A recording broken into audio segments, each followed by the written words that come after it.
আল্লাহ তাআলার কাছে প্রিয় আমলের তালিকাতে আরেকটি আমল আছে, সহিহ বুখারী এবং মুসলিমে আসছে। রাসূলুল্লাহ সাল্লাল্লাহু আলাইহি ওয়াসাল্লাম বলেছেন, আহাব্বুল আমালি ইলাল্লাহি আদওয়ামুহা ওয়া ইন কাল। আল্লাহ তাআলার কাছে সবচেয়ে প্রিয় আমল ওই আমলটি যে আমলটি বান্দা কন্টিনিউ করে, যে আমলটা বান্দা কি করে, যদিও সেটা কম হয়, সে আমলটা পরিমাণে যদি ছোটও হয় কিন্তু সব সময় করে, এরকম আমল আল্লাহর কাছে কি বেশি প্রিয়। যে কোনো আমলে আল্লাহর কাছে প্রিয়, কিন্তু বেশি প্রিয় কোন আমলটা, যে আমলটা বান্দা নিয়মিত করে। একসাথে 10,000 টাকা দিয়ে দিলেন আল্লাহ রাস্তায়, এটা আল্লাহর কাছে প্রিয়, কিন্তু তার চাইতে প্রিয় হলো সব সময় আপনি কি করেন, অল্প বেশ করে আল্লাহ রাস্তায় দান করেন। কথা বুঝে আসছে ভাই? তো যে হাদিসটি বলতে চাই সেটা হলো, আল্লাহর প্রিয় আমলগুলোর মধ্যে থেকে একটা হলো অধিক হারে জিকির করা, অধিক পরিমাণে কি করা ভাই, জিকির করা।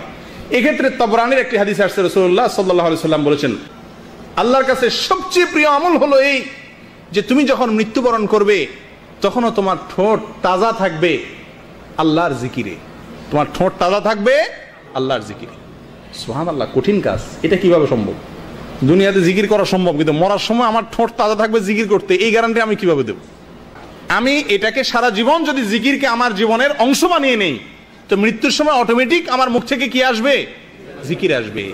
কিন্তু জিকিরের ক্ষেত্রে একটু ভেজাল আছে, সেটা হলো জিকিরের ক্ষেত্রে বেশিরভাগ জিকির বলতেই বেদাতি জিকিরগুলো আমাদের সামনে ফুটে ওঠে। বেদাতি জিকির কোন জিকির? যে জিকির মন গড়া পদ্ধতিতে করা হয়।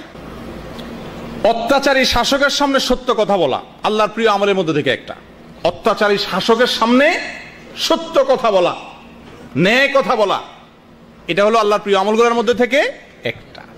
শুধু শাসক বলতে এখানে যদি হাদিসের ভিতরে বাদশার কথা আসছে, সুলতানের কথা আসছে, আমাদের সাধারণ জীবনযাত্রার মধ্যেও একটা মানুষ অন্যায় করে, জুলুম করে সবার উপরে, তার দাপট খুব বেশি, যে কারণেই হোক, তার সামনে দাঁড়িয়ে সত্য কথাটাকে বলতে পারা, এটা হলো আল্লাহর প্রিয় কাজগুলোর মধ্যে থেকে একটা। সবচেয়ে প্রিয় কথা কি?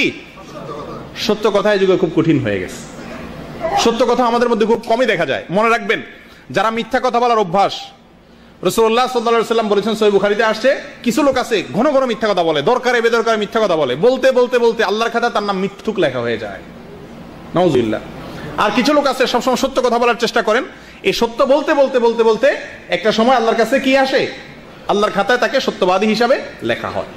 আল্লাহর প্রিয় আমলের ভিতরে একটা হলো দাউদ আলাইহিস সালামের মতো সালাত আদায় করা, নফল সালাত, এবং দাউদ আলাইহিস সালামের মতো নফল সিয়াম পালন করা। নফল সিয়ামের ক্ষেত্রে দাউদ আলাইহিস সালামের রোজা, আর নামাজের ক্ষেত্রে দাউদ আলাইহিস সালামের নামাজ, এই দুটি আল্লাহ তাআলার কাছে কি প্রিয়। হাদিসে আসছে, রাসূলুল্লাহ সাল্লাল্লাহু আলাইহি ওয়াসাল্লাম ইরশাদ করেছেন, দাউদ আলাইহিস সালাম একদিন রোজা রাখতেন, একদিন